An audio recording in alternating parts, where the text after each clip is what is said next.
أعوذ بالله من الشيطان الرجيم بسم الله الرحمن الرحيم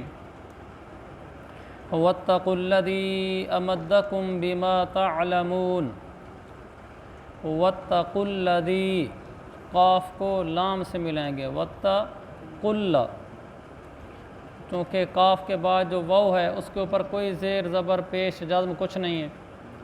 واو کے بعد آگے دو الفیں ہیں، کسی الف کے اوپر کوئی زیر زبر حرکت وغیرہ نہیں ہے. جس لفظ کے اوپر کوئی حرکت نہ ہو اس کو نہیں پڑھتے، چونکہ قاف کے اوپر پیش ہے، پھر آگے ڈائریکٹ لام کے اوپر شد زبر ہے تو سیدھا قاف کو لام سے ملا دیں گے. واتقوا الذی، اور یا کے اوپر مد ہے، چونکہ کل میں نے عرض کیا تھا کہ جب الف کے اوپر زبر آ جائے تو پھر پیچھے جزم ہوتی ہے عموماً. جیسے واتقوا الذی امدکم، الف کے اوپر زبر ہے، پیچھے جیسے یہ یا جزم والی ہے یا الف ہو تو پھر اس پر مد ہوتی ہے. واتقوا الذی امدکم بما تعلمون، تو ان نبی نے کہا تھا حضرت ہود علیہ السلام نے، اس ذات سے ڈرو جس نے ان چیزوں سے نواز کر تمہاری قوت میں اضافہ کیا ہے جو تم خود بھی جانتے ہو. امدکم بانعام و بنین، یعنی اس نے تمہاری مدد کی ہے مویشیوں کے ذریعے سے اور بیٹوں کے ذریعے سے، کہ اللہ تعالیٰ انسان کو مدد پہنچاتا ہے مال کے ذریعے سے، جانور ہیں جیسے، اور اولاد کے ذریعے سے. اس سے معلوم ہوا مال اور اولاد اللہ کی نعمت بھی ہیں. دوسری جگہ قرآن نے کہا انما اموالکم و اولادکم فتنہ، تمہارے مال اور تمہاری اولاد تمہارے لیے فتنہ ہیں، آزمائش ہیں. اور یہاں کہا کہ اس کے ذریعے سے اللہ تمہاری مدد کرتا ہے. اگر مال اور اولاد کو غلط رخ دیا جائے تو پھر آزمائش ہے. مثلا مال کو غلط طریقے سے کمایا جائے، غلط طریقے پر خرچ کیا جائے تو یہ مال آزمائش ہے، مصیبت ہے، آدمی کے لیے فتنہ ہے. اسی طرح اگر اولاد کی اطاعت میں انسان اللہ کی نافرمانی میں پڑ جائے یہ اولاد بھی فتنہ ہے. یعنی اولاد کی کوئی ایسی بات مانی جس سے اللہ ناراض ہو گیا، ایسی اولاد بھی فتنہ ہے. ہاں اگر مال کو صحیح استعمال کیا ہے، اولاد کو غلط ذریعہ نہیں بنایا، یعنی اولاد کی اطاعت میں پڑھ کر اللہ کو ناراض نہیں کیا تو پھر یہ اللہ کی نعمتیں ہیں، اس سے انکار نہیں ہے. صرف اولاد ملنا نعمت نہیں ہے، نیک اولاد ہونی چاہیے. یہ نہیں کہنا چاہیے کہ اللہ مجھے بیٹا عطا فرما، جب بھی دعا مانگیں یوں کہنا چاہیے اللہ مجھے نیک صالح بیٹا عطا فرما. اور جب بیٹا مل جائے تو اس پر صرف اس بات پر خوش نہیں ہونا چاہیے کہ بس بیٹا پیدا ہو گیا ہے. یہ دعا ساتھ مانگنی چاہیے کہ اے اللہ تو نے بیٹا عطا فرمائے، اس کو نیک صالح بنانا. کتنے بیٹے ایسے ہیں جنہوں نے باپوں کو جیلوں میں ڈلوایا ہے کہ باپ اپنے بیٹے کی وجہ سے جیل میں گئے ہیں، باپ بیٹے کی وجہ سے رسوا ہوئے ہیں. کتنے باپ ایسے ہیں. تو یہ ضروری نہیں کہ بیٹا مل گیا تو بس بہت کچھ ہے. آپ دیکھتے نہیں باہر بازار میں کتنے بیچارے نشئی نوجوان پھر رہے ہوتے ہیں، کوئی دیوار کی ٹیک لگ کے کراہ رہا ہوتا ہے، کوئی کہاں پڑا ہوتا ہے. تو ان کو دیکھ کے مجھے خیال آتا ہے کہ جس دن یہ پیدا ہوئے ہوں گے تو ان کے گھر میں خوشیاں منائی گئی ہوں گی کہ بیٹا پیدا ہوا ہے، بیٹا پیدا ہوا ہے. لیکن دیکھو آج اس بیٹے کا کیا حال ہے، وہ کیسا نشئی بن چکا ہے کہ روڈوں پہ پڑا ہوا ہے. خود اس کے باپ کو بھی اس کی فکر نہیں، بلکہ اس کا باپ اس کی وجہ سے پریشانیاں بھگتتا ہے کہ وہ کہیں سے کوئی چوری کر کے لے کے آتا ہے، لوگ باپ کے گھر پہنچ جاتے ہیں کہ تیرا بیٹا تو ذمہ دار بن. تو اس لیے اللہ تعالیٰ سے بیٹا بھی مانگنا چاہیے اور نیک صالح مانگنا چاہیے. اور کسی کو لمبی عمر کی دعا دینی ہو، مثلا کسی کے گھر گئے بیٹا پیدا ہوا تو ہمارے ہاں عام طور پر یہ دعا دیتے ہیں کہ اللہ لمبی عمر دے. یہ کہنا چاہیے اللہ صحت اور ایمان کے ساتھ لمبی عمر دے، ایمان اور صحت کے ساتھ لمبی عمر دے. ایمان نہیں ہے تو پھر لمبی عمر کا کیا فائدہ ہے. صحت نہیں ہے، ساری زندگی بیمار رہا، پریشانی میں رہا تو بھی دکھ ہے. تو اللہ تعالیٰ سے نیک صالح اولاد مانگنی چاہیے. انہوں نے کیا کہا تھا ابراہیم علیہ السلام نے، رب ہب لی من الصالحین، اللہ مجھے بیٹا عطا فرما لیکن من الصالحین، صالح ہو، نیک مزاج ہو. نیک بیٹا مانگنا چاہیے. پھر یہ بھی ضروری نہیں ہے کہ بیٹا عالم بنے. اگر بیٹا عالم بن جائے بسم اللہ، سونے پہ سہاگا. لیکن سارے بیٹے بن بھی نہیں سکتے اور بعض دفعہ بناؤ بھی صحیح تو بھی نہیں بننا چاہتے. بیٹے کا عالم ہونا ضروری نہیں ہے، بیٹے کا صالح ہونا ضروری ہے. یہ جذبہ ہم میں سے ہر ایک کا ضرور ہو کہ میرا بیٹا صالح ہو. عالم ہو اچھی بات ہے، لیکن اگر بالفرض کسی وجہ سے عالم نہیں بننا چاہتا یا آپ نہیں بنانا چاہتے، اتنا تو ضرور ہونا چاہیے کہ میرا بیٹا صالح ہو۔ صالح بیٹا دنیا میں بھی آنکھوں کی ٹھنڈک بنتا ہے، آخرت میں بھی۔ تو اپنے بچوں کو اگر نہ بھی عالم بنائے تو بھی ان کو صالح ضرور بنانا چاہیے۔ صالح بنانے میں سب سے زیادہ بچوں پر نگاہ رکھنی چاہیے، ان کے موبائل کے استعمال میں اور دوستی میں۔ اگر ہم نے اپنی اولاد کی دو چیزیں کنٹرول کر لیں، بس ہماری اولاد انشاءاللہ صالح ہو جائے گی۔ ایک اس کے موبائل کا استعمال کیا ہے، کیونکہ موبائل بہت بری چیز ہے۔ اب تو اس میں چھوٹی عمر میں بچہ وہ کچھ دیکھ لیتا ہے جو پہلے بڑی عمر میں آدمی سوچا بھی نہیں کرتا تھا، تو اس لیے اس سے زیادہ تباہی پھیلتی ہے۔ تو یہ دیکھیں کہ بچہ کیا موبائل پہ استعمال کرتا ہے، کبھی اس کو اس طرح نہ موبائل کے لیے کھلی چھٹی دیں کہ وہ جو چاہے دیکھے، جب چاہے دیکھے، جیسے چاہے دیکھے، ایسا نہ ہو۔ آپ کے سامنے بیٹھ کر موبائل استعمال کرے۔ لیپ ٹاپ استعمال کرتا ہے بچہ، کمپیوٹر گھر میں استعمال کرتا ہے، اس کی LCD، اس کی اسکرین گھر کی طرف ہو، یعنی کمرے کے اندر ایسی نہ پڑی ہو کہ بیٹے کا رخ کمرے کی طرف اور پیٹھ پرلی طرف ہو، اور کیا دیکھ رہا ہے اسکرین میں پورے گھر پہ کسی کو نہیں پتہ۔ جب ادھر کا کوئی آدمی اس کی کرسی کی طرف جا کر دیکھے گا تو پھر پتہ چلے گا کہ اس نے کیا چلایا ہوا ہے، اور اس کے جانے تک وہ 2 انگلیاں لگا بھی لیتا ہے، وہ نئی کہانی کھل چکی ہوتی ہے، پتہ بھی کوئی نہیں ہوتا۔ اس کی اسکرین سامنے ہونی چاہیے کہ گھر سے امی گزر رہی ہے، ابو گزر رہا ہے، بھائی گزر رہا ہے، پتہ ہو اسکرین پہ کیا چل رہا ہے۔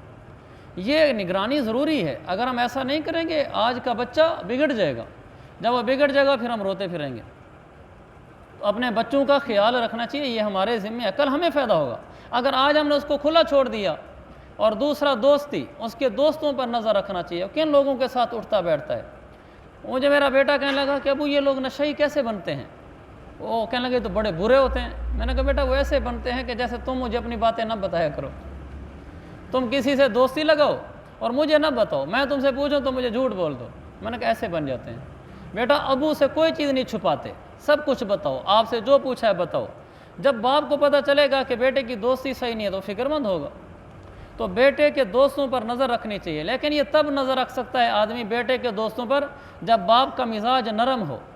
اگر باپ کے مزاج میں سختی ہے تو یہ کبھی بھی بیٹے کی دوستوں کے لحاظ سے نگرانی نہیں کر سکتا، اس لیے کہ بیٹے سے کوئی تھوڑی سی غلطی ہوئی، بیٹا اپنے دوست کے ساتھ کرکٹ کھیلنے چلا گیا، بیٹا اپنے دوست کے ساتھ کوئی لکی رانی سرکس میلہ دیکھنا چلے گیا، بیٹا اپنے دوست کے ساتھ کسی اور پروگرام میں چلا گیا، باپ کو پتہ چلا گھر میں بس دڑز۔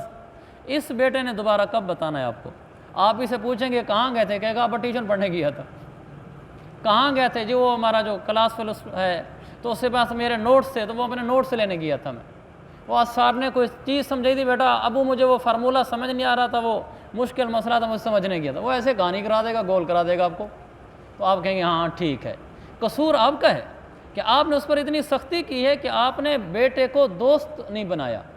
بیٹے کو جہاں ہم بیٹا سمجھتے ہیں وہاں بیٹے کو دوست بنانا چاہیے کہ وہ میرے ساتھ سب کچھ شیئر کر سکے، وہ سب کچھ مجھے بتا سکے کہ ابو مجھے فلاں دوست نے بلایا تھا، فلاں دوست کے پاس گیا تھا، ایسے ہو۔ اگر وہ بیٹے نے آپ نے پوچھ لیا بیٹا کہاں گیا تھا، اس نے بتا ہی دیا کہ میں اپنے دوست کے ساتھ PUBG گیم کھیل رہا تھا، اور آپ نے روکا ہوا ہے، آپ غصے نہ ہوں، اس کو ماریں نہ، اندر غصہ اٹھے گا برداشت کریں، کنٹرول کریں، اس کو پھر کسی وقت میں پیار سے کونسلنگ کریں گے، ذہن سازی کریں کہ بیٹا یہ گیم بری ہے، اس کا یہ نقصان ہے، اس کا یہ نقصان ہے، اس کا یہ نقصان ہے، حتیٰ کہ وہ دل سے تیار ہو جائے کہ میرا والد میرا خیر خواہ ہے۔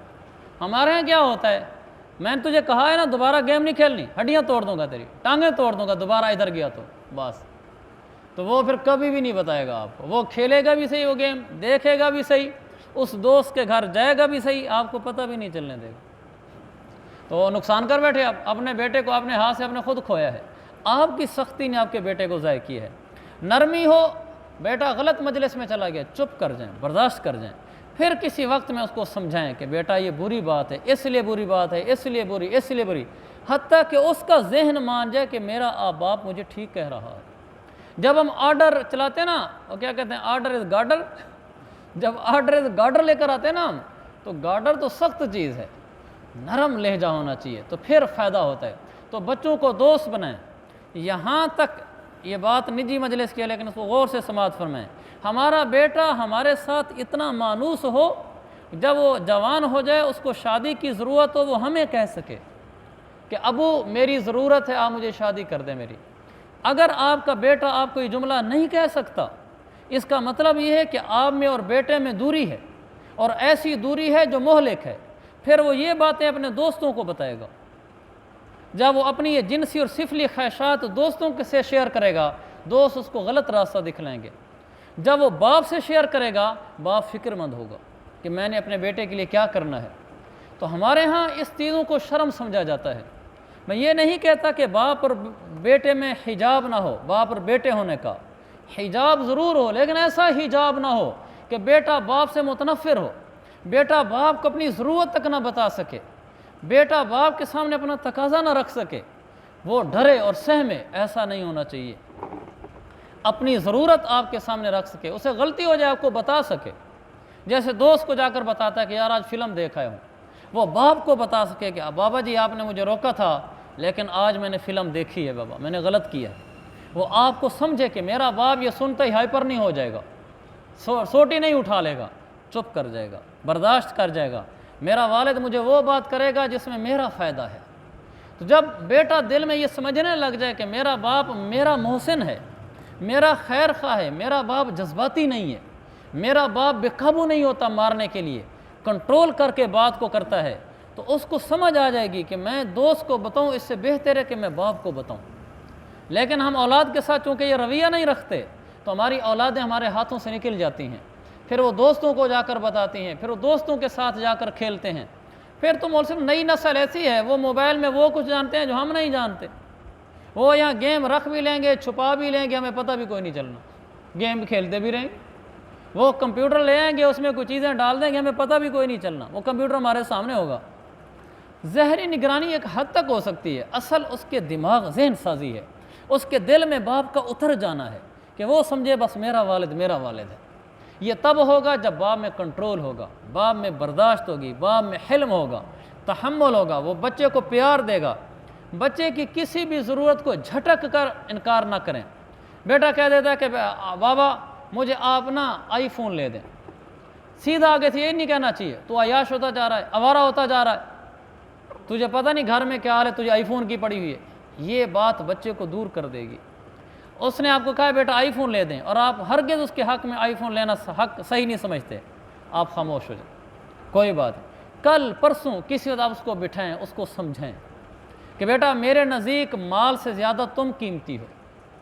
مال کیا چیز ہے، آئی فون کیا چیز ہے جتنا میرے نزدیک تمہاری قیمت ہے، لیکن بیٹا میں یہ نہیں چاہتا کہ تم اس عمر میں ضائع ہو جاؤ، تمہاری یہ عمر نہیں آئی فون استعمال کرنے کی، جو آپ کی ضرورت ہے میں لے دیتا ہوں۔ بیٹا میرا سارا مال آپ کے لیے سارا اٹھا لو، میں نے کیا کرنا ہے، میں نے کوئی قبر میں لے جانا ہے، میں آپ کا بھلا چاہتا ہوں، اگر آپ میری بات مانو اب یہ آپ آئی فون نہ لو، میں آپ کو یہ والا اینڈرائڈ لے لیتا ہوں، بعد میں جب ضرورت ہوگی آپ کو لے دوں گا۔ آپ کا بچہ یہ تو سمجھے گا کہ میرا والد میرا خیر خواہ ہے۔ جب ہم نے اس کو پہلے والے میں اس نے کہا کہ آئی فون لے دو، ہم نے 2-3 سنا جس کو کھڑے کھڑے، وہ کل ہمیں کہے گا بھی نہیں، وہ کل دوستوں سے کہے گا مجھے آئی فون کی ضرورت ہے میں کیا کروں۔ پھر اس کو دوست کہیں گے پیسہ ادھر سے بھی آ سکتا ہے، ادھر سے بھی آ سکتا ہے، یوں بھی آ سکتا ہے، پھر وہ غلط راہوں پہ چلے گا۔ پھر مجھے اس وقت پتہ چلے گا جب تھانے میں اس کا کیس گیا ہوگا کہ اس نے چوری کی، اور اس کے پیچھے میری وہ جھڑک ہی تھی جب اس نے مجھ سے مہنگی چیز کا مطالبہ کیا تھا اور میں نے اسے ایسے ڈانٹ دیا تھا جیسے وہ مجرم ہو۔ اس کے پیچھے میں تھا، بچہ نہیں تھا۔ بچہ کبھی نہیں بگڑنا چاہتا، والدین کا دخل ہوتا ہے، والدین کا دخل بہت کم ایسا ہوتا ہے۔ والدین نے تربیت کی، اس کے مقدر میں شومی قسمت تھی، لیکن ایسا بہت کم ہوتا ہے۔ ایک آدمی نوجوان لڑکے کے پھانسی کے آرڈر جاری ہو گئے، تو اس کی آخری ملاقات ہو رہی تھی والدین سے، تو اس نے ماں کو بلایا، تو جب ماں قریب ہوئی تو اس نے کہا میری ماں کو اور قریب کرو، تو انہوں نے اور قریب کر دیا، کہا میں نے کان میں بات کرنی ہے، تو انہوں نے ماں کو اور قریب کر دیا۔ جب ماں اس کے قریب ہوئی تو اس نے غصے میں ماں کا کان کاٹ لیا۔ تو کسی نے کہا کہ یہ کیا بدتمیزی کی ہے؟ اس نے کہا مجھے غصہ آیا ہوا ہے ماں کے اوپر کہ اگر میرے بس میں ہوتا تو میں اس سے زیادہ اس کے ساتھ کرتا، میں نے کل ویسے ہی پھانسی کے پھٹے پہ چڑھ جانا ہے، یہ میں نہیں چڑھ رہا میری ماں چڑھا رہی ہے۔ انہوں نے کہا وہ کیسے؟ کہا وہ ایک دن ہمسائے کے گھر میں گیا تھا، وہاں آم پڑے تھے تو میں چوری سے لے کر آیا، میری ماں نے مجھ سے پوچھا بھی سی آم کدھر سے، میں نے کہا ان کے لے کر آیا، وہ نہیں کھڑے تھے، اس نے مجھے کچھ بھی نہیں کہا تھا۔ کہا وہ میرا پہلا بیج تھا، جب میری ماں نے بھی مجھے کچھ نہیں کہا تھا اور میں آم لے کر آیا تھا، کہا اگلے دن میں نے پھر آم سے اگلا قدم اٹھایا تھا، پھر ہوتے ہوتے میں ایک دن ڈاکو بن گیا، ہوتے ہوتے پھر اس ڈاکہ زنی میں مجھ سے قتل ہو گیا اور آج مجھے پھانسی پہ چڑھایا جا رہا ہے۔ اگر مجھے پہلے دن ہی ماں ڈانٹ دیتی تو میں کبھی دوبارہ نہ کرتا۔ ہمارے بچے کو ہم نے ریزر نہیں لے کر دی، شارپنر نہیں لے کر دی، میں نے جیومیٹری بکس نہیں لے کر دیا، بچہ جیومیٹری بکس گھر لے کر آیا ہے، آپ اسے بیچیں بیٹی یہ کہاں سے آیا ہے، بیٹا یہ کہاں سے آیا ہے؟ اگر وہ آپ کو بتاتا ہے میں نے فلاں کے گھر سے چوری اٹھایا، تھپڑ نہ مارے، اس کو پیار سمجھا کہ بیٹا یہ بری بات ہے، آپ یہ ان کو واپس کر دیں، میں آپ کو ایسا اور لے دیتا ہوں۔ آپ غریب آدمی ہیں، آپ جیومیٹری بکس کو 300 والا ہے، آپ نہیں لے کر دے سکتے، آج ہمت کر کے اس کو لے دیں، کوئی نہیں، کڑوا گھونٹ پی لیں، اس کو کہو بیٹا کوئی چیز ضرورت ہو مجھے بتایا کرو، میں تمہارا ابو ہوں، کل وہ آپ کو بتائے گا۔ ورنہ وہ چوری کر کے آیا ہے، مجھے پتہ ہے میں نے اس کو جیومیٹری بکس لے کر دیا ہی نہیں ہے، اور میری بیٹی اور بیٹے کے بیگ میں جیومیٹری بکس ہے، یہ کہاں سے آیا ہے؟ مجھے اس کی فکر کرنی چاہیے۔ اگر میں اس کی فکر نہیں کر رہا، میں لاپرواہ ہوں اولاد کے معاملے میں۔ اگر میں نے فکر کی اور اس نے بتایا کسی نے مجھے گفٹ کیا ہے، پتہ نہیں کس سے اس کی دوستی بن رہی ہے، اسے پوچھیں بیٹا کس نے گفٹ کیا آپ کو، کون ہے وہ، ہو سکتا ہے وہ دوستی کے راستے کیا چاہتا ہے۔ ہم اگر اس طرح بچوں کے ساتھ نگرانی رکھیں گے، پیار محبت دوستی کے مزاج کے ساتھ، تحمل بردباری کے ساتھ، ایک دن آئے گا ہماری اولادیں ہماری آنکھوں کی ٹھنڈک بنیں گی۔ ضروری نہیں وہ علماء بنیں، بھلا وہ دنیا میں کوئی تعلیم حاصل کر جائیں، لیکن ہماری اولاد ہماری آنکھوں کی ٹھنڈک ہوگی دنیا میں بھی آخرت میں بھی۔ اگر ہم نے یہ راستے اختیار نہ کیے، ہم سختی پر اترے، ہم غصے پر اترے، ہم عدم برداشت کا شکار ہوئے، پھر ہماری اولاد صالح نہیں بنے گی، پھر وہ ہماری جب دوست نہیں بنے گی تو پھر کسی اور کی دوست بنے گی۔ جس کی دوست بنے گی میری اولاد، وہ اپنی پٹیاں پڑھائے گا اس کو، جو اس میں اس کو فائدہ نظر آئے گا۔ تو اس لیے بہت ضروری ہے، رب حب لی من الصالحین، انہوں نے کہا تھا اے اللہ مجھے عالم بیٹا دے، یہ نہیں مانگا تھا، اے اللہ مجھے صالح بیٹا دے، کیونکہ عالم ہو تو بھی صالح ہونا ضروری ہے۔ اگرچہ علماء عموماً صلحاء ہی ہوتے ہیں، لیکن ہر بچہ عالم نہیں بن سکتا، اس کا صالح ہونا ضروری ہے کہ اولاد ہماری صالح ہو۔ اس کا یہ طریقہ ہے جو میں نے آپ سے عرض کیا ہے۔ آگے فرمایا کہ اللہ تعالیٰ نے تمہاری مدد کی جانوروں کے ذریعے سے اور بیٹوں کے ذریعے سے، کہ بیٹے نعمت ہیں، نعمت تب ہیں جب یہ راستے اختیار کیے جائیں جو میں نے عرض کیا ہے۔ وَجَنَّاتٍ وَعُيُونٍ، اور اللہ نے تمہاری مدد کی باغات کے ذریعے سے، چشموں کے ذریعے سے۔ لہٰذا کسی کو اللہ تعالیٰ باغات عطا فرمائے، چشمے پانی، کھیتیاں، سبزے، فصلیں، ہریالیاں عطا فرمائے، یہ اللہ کی نعمت ہے، یہ کوئی دنیا داری نہیں ہے۔ پہلے بھی میں نے عرض کیا ہے، مال کے بڑھنے کا نام دنیا داری نہیں ہے، کاروبار بڑھانے کا نام دنیا داری نہیں ہے، اور مسجد میں بیٹھنے کا نام دینداری نہیں ہے۔ دنیا داری ہے اللہ کو بھول کر دنیا کے پیچھے بھاگنا، یہ دنیا داری ہے۔ یہ بازار میں ہو، کاروبار میں ہو دنیا داری ہے، یہ مسجد میں ہو تو دنیا داری ہے۔ ایک آدمی کاروبار، ذمہ دارہ سب کچھ کرتا ہے لیکن اللہ کو نہیں بھولتا، جو شریعت کا حکم ذمہ دارے میں ہے وہ سارے پورے کرتا ہے، کاروبار جس طریقے سے کرنے کا شریعت کا حکم ہے وہ پورا کرتا ہے، پھر وہ ایک دکان سے دو دکان، دو دکان سے تین دکانیں سے پلازا کھڑا کر دیتا ہے، یہ انسان دنیا دار نہیں ہے، واللہ دنیا دار نہیں ہے، اس لیے کہ اس کے نزدیک پیسہ ثانوی چیز ہے۔ پہلا درجہ یہ ہے کہ اللہ کا حکم کیا ہے اس کاروبار میں وہ پورے کر رہا ہے، یہ دیندار آدمی ہے۔ حضرت تمیم داری رضی اللہ عنہ 1000 درہم کا جوڑا پہن کر کھڑے ہوتے تھے، موجودہ 3 لاکھ روپے بنتے ہیں۔ امام ابو حنیفہ رحمۃ اللہ علیہ 40,000 درہم کی چادر پہنتے تھے۔ امام ابو حنیفہ رحمۃ اللہ علیہ بہت بڑے تاجر تھے کپڑے کے، پورے بحری جہاز ان کے لوڈ ہو کر آتے تھے، یہ دنیا داری نہیں ہے۔ عبد الرحمن ابن عوف 3 ارب 10 کروڑ 50 لاکھ دینار، روپے نہیں، دینار وراثت میں چھوڑے، 3 ارب 10 لاکھ 50 کروڑ سونے کے سکے جائیداد میں چھوڑے، عشرہ مبشرہ میں سے ہیں۔ مال میں لگنا دنیا داری نہیں ہے، مال میں لگ کر اللہ کو بھول کر دنیا کے پیچھے بھاگنا کہ حلال ہے حرام ہے جائز ہے ناجائز ہے آنا چاہیے، یہ دنیا داری ہے۔ اور اگر مسجد مدرسے میں بیٹھ کر بھی انسان شریعت پہ نہیں چل رہا، یہ بھی دنیا دار ہے۔ یہاں بیٹھ کر بھی صرف نماز روزہ پڑھنے کا نام تو دین نہیں ہے۔ ایک آدمی نماز پڑھتا بھی ہے، پڑھاتا بھی ہے، جمعے بھی پڑھاتا ہے، تقریریں بھی کرتا ہے، لیکن تنہائیوں میں موبائل میں کچھ اور دیکھتا ہے، غصے کے وقت میں پھٹ پڑتا ہے، مالی معاملات میں لوگوں کے ساتھ صاف نہیں ہے، رشتہ داروں سے اس کی انبن ہے، گھر آنا جانا بند کیا ہوا ہے، یہ دنیا دار ہے۔ یہ تھوڑی ہے کہ مصلی رسول پہ کھڑا ہونے سے آدمی دیندار ہو جاتا ہے۔ ہاں، شریعت کو جو سامنے رکھ کر چلے گا وہ دیندار ہے۔ اگر وہ بیانات اور درس غلط نیت سے دیتا ہے، اس سے مقصود اس کی دنیا ہے، ثواب اور آخرت نہیں ہے، یہ دنیا دار ہے۔ یہ سامنے قرآن کھول کر بیٹھا ہوا شخص بھی دنیا دار ہے۔ اگر اس سے مقصود وہ اللہ کی رضا چاہتا ہے، ثواب چاہتا ہے، پھر دیندار ہے۔ تو دنیا کاروباروں کا، فصلوں کا، باغات کا نام نہیں ہے۔ دنیا نام ہے اللہ کے حکموں کو چھوڑ کر زندگی گزارنے کا۔ جو بھی انسان اللہ کے احکامات کو چھوڑ کر زندگی گزار رہا ہے، وہ مسجد میں ہے، بھلا کاروبار میں ہے، بھلا دفتر میں ہے، وہ دنیا دار ہے۔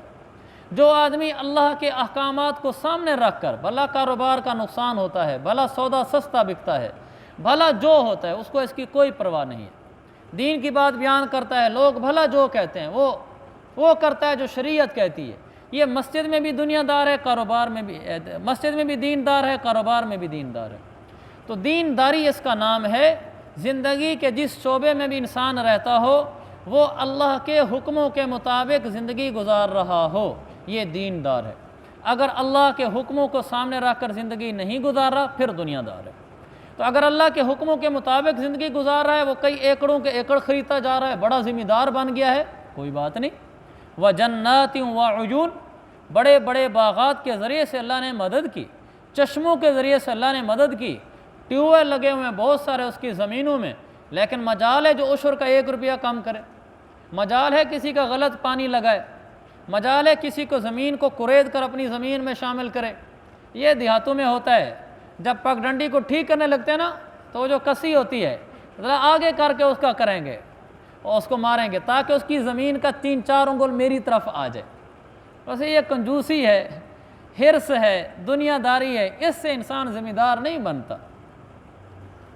یہ زمین کی پگ ڈنڈی ہے، اس طرف میری زمین ہے، پرلی طرف دوسرے آدمی کی زمین ہے، تو میں کیا کروں گا؟ جب میں اپنی پگ ڈنڈی ٹھیک کر رہا ہوں گا، جب اس پہ کسی کدال ماروں گا، تھوڑا آگے کر کے ماروں گا تاکہ پگ ڈنڈی کا میری طرف تھوڑا حصہ ہو، زیادہ اس کی زمین میں آ جائے۔ اور اس سے بھی کوئی کبھی امیر بنا ہے سوائے جہنم خریدنے کے؟ حدیث میں من غصب شبرا من الارض، اگر کوئی آدمی کسی کی ایک بلش زمین پر قبضہ کر لیتا ہے، طوقہ اللہ 7 اراضین یوم القیامہ، اللہ قیامت والے دن اس زمین کو 7 زمینوں تک لے جا کر توق بنا کر اس کے گلے میں ڈالے گا کہ اٹھا اس زمین کو۔ یہاں تو 10 کلو کا وزن بھی نہیں اٹھایا جاتا، 7 زمینیں کیسے اٹھائے گا؟ لیکن اٹھوائے گا، درد ہوگا، برداشت کرے گا۔ ایک بلش زمین سے، ایک بلش میں کتنی پیداوار ہو جائے گی؟ میں نے گنا کاشت کیا ہوا ہے، میرا گنا یہاں تک جاتا ہے، ایک بلشت اور آگے چلا گیا ہے، کتنا امیر ہو جاؤں گا؟ کچھ بھی امیر نہیں ہونا۔ یہ جو ایک بلشت میں نے آگے کیا ہے، میں یقین سے کہتا ہوں یہ ایک بلشت پر جو پیداوار ہوگی وہ کہیں اور سے نکل جائے گی۔ مثلا اگر ادھر سے اچھی بھی ہو گئی ہے، شیطان نے بھی دھوکہ بھی دے دیا، دیکھو یہ 1 بلشت 2 بلشت 4 فٹ 10 فٹ یہ میں نے قبضہ کر لیا، اللہ کہیں اور سے خراب کر دے گا، فلانی جگہ پیداوار ٹھیک نہیں، وہ ٹکڑا میرا خراب ہو گیا ہے۔ اگر تو اس پر قبضہ نہ کرتا وہ ٹھیک ہوتا، تو کہ تو نے یہاں قبضہ کیا تو ادھر تو خراب ہونا ہے۔ اس لیے کہ قرآن میں بھی ہے، حدیث میں بھی ہے، 20 دفعہ ہے، سینکڑوں دفعہ ہے کہ روزی انسان کی مقدر کی ہے۔ میرے مقدر میں اگر اس سال کی آمدنی میں مثلا 1,00,000 روپیہ لکھا ہوا ہے، وہ 1,00,000 ہی ملنا ہے، میں 10 فٹ بھی ادھر چل جاؤں وہ میرے 1,00,000 کو 1,25,000 نہیں کر سکتے، رب کی لکھی ہوئی تقدیر نہیں بدل سکتے وہ میرے چند فٹ آگے بڑھنے سے۔ ہاں، چند فٹ آگے بڑھنے سے فصل زیادہ ہو گئی ہے، گنا تھا زیادہ اگایا، گندم تھی زیادہ ہو گئی ہے، دیکھو اگی ہوئی ہے، اگر میں وہ 10 فٹ قبضہ نہ کرتا تو وہ نہ اگتی، بظاہر آنکھوں سے نظر آ رہا ہے، لیکن 10 فٹ کے بقدر ادھر کہیں اور سے ضائع ہو گئی، یا ریٹ کم لگ گیا ہے، یا کہیں سے کوئی فصل خراب ہو گئی ہے، یا بچہ اچانک بیمار ہو گیا ہے، وہ پیسے جو ادھر سے تھے وہ ادھر نکل گئے ہیں، بس صرف وہ آنکھوں کے دھوکے میں نظر زیادہ ہیں، ورنہ مجھے رب ذوالجلال کی قسم اس طرح کرنے سے اس کی روزی نہیں بڑھ سکتی، بالکل نہیں بڑھ سکتی۔ یہ نہیں ہے کہ وہ آگے کسی کی زمین چھین لے گا تو روزیاں اپنی بڑھا لے گا، نہیں بڑھا سکتا۔ یہ شیطان کے نرے دھوکے ہیں، جہنم میں ڈالنے کے اسباب اور ذریعے ہیں۔ اپنی پگ ڈنڈی کو 1 بلشت ادھر رکھو تاکہ میری زمین کا 1 بلشت حصہ اس کی طرف چلا جائے۔